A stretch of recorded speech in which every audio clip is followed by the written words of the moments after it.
morning. Today we are here to celebrate Republic Day of India. We celebrate this day on 26th January every year. On this day in 1950, our constitution came into force.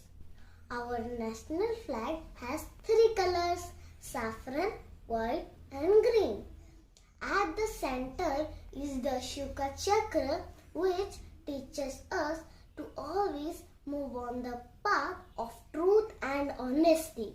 We should respect our freedom fighters like Mahatma Gandhi, Dr. B.R. Ambedkar and Jawaharlal Nehru, who worked hard for our country. Let us promise to be good citizens, follow rules and make our country proud. Jai Hind, Jai Bharat. Thank you.